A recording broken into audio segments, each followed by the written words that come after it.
छत्रपति संभाजी महाराज का बलिदान, एक गाथा जो इतिहास में अमर है।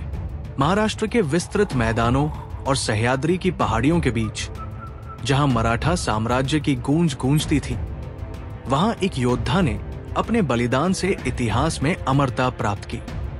ये कहानी है छत्रपति संभाजी महाराज की, जो शिवाजी महाराज के पुत्र और मराठा साम्राज्य के दूसरे छत्रपति थे। आरंभ छत्रपति संभाजी महाराज का जीवन।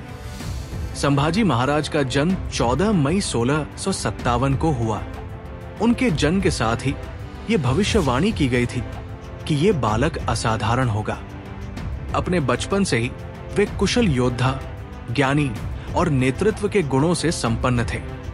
शिवाजी महाराज के निधन के बाद संभाजी महाराज ने मराठा साम्राज्य की बागडोर संभाली। उनका शासनकाल संघर्षों से भरा था। उन्होंने अपने शत्रुओं, विशेषकर मुगलों और पुर्तगालियों के खिलाफ साहस और रणनीति का परिचय दिया। लेकिन उनके जीवन में एक ऐसी घटना घटी जिसने उन्हें अमर बना दिया। साजिश, विश्वासघात की शुरुआत। मुगल सम्राट औरंगजेब, जो मराठाओं से हमेशा भयभीत रहता था, ने मराठा साम्राज्य को समाप्त करने की ठानी। संभाजी महाराज ने औरंगजेब के अनेक आक्रमणों को विफल कर दिया। उनकी रणनीति और युद्ध कौशल मुगलों के लिए एक चुनौती बन गए थे। लेकिन हर बड़े साम्राज्य को भीतर से धोखा देने वाले गद्दार मिल जाते हैं। संभाजी महाराज के एक विश्वास पात्र गोपीनाथ पंत मुगलों के साथ मिल गए। एक दिन जब संभाजी महाराज रायगढ़ किले से अपने मित्र कवि कालश के साथ घूमने निकले, तब गोपीनाथ ने उनकी गुप्त सूचना मुगलों तक पहुंचा दी।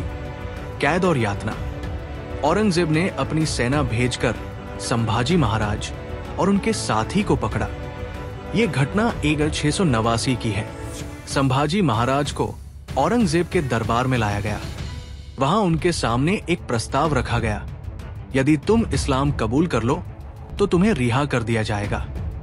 संभाजी महाराज ने गर्व से उत्तर दिया, मैं मराठा हूं। धर्म और स्वाभिमान मेरे लिए प्राणों से अधिक मूल्यवान है। चाहे मुझे कितनी भी यातनाएं दी जाएं, मैं न तो अपना धर्म बदलूंगा और न ही तुम्हारे सामने झुकूंगा।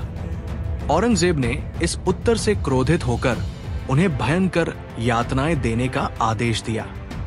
उन्हें 40 दिनों तक रोज नई यातनाएं दी गई। उनके शरीर को लोहे की कटीली चेन से बांधा गया, नुकीले औजारों से घायल किया गया और उनकी जीभ काटने तक की क्रूरता की गई। अंतिम क्षण बलिदान का अमर उदाहरण। संभाजी महाराज के दर्द से करहाने की बजाय उनके होठों पर जय भवानी और हर हर महादेव का नाम गूंजता रहा।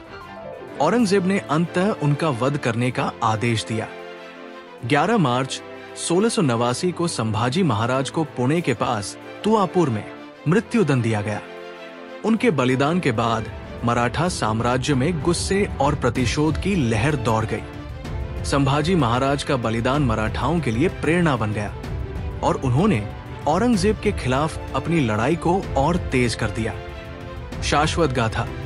संभाजी महाराज का बलिदान सिर्फ एक योद्धा की मृत्यु नहीं थी, बल्कि वो भारतीय स्वाभिमान और धर्म के लिए अडिग रहने का प्रतीक बन गया। उनकी कहानी आज भी इतिहास के पन्नों में जीवित है और आने वाली पीढ़ियों को प्रेरणा देती है।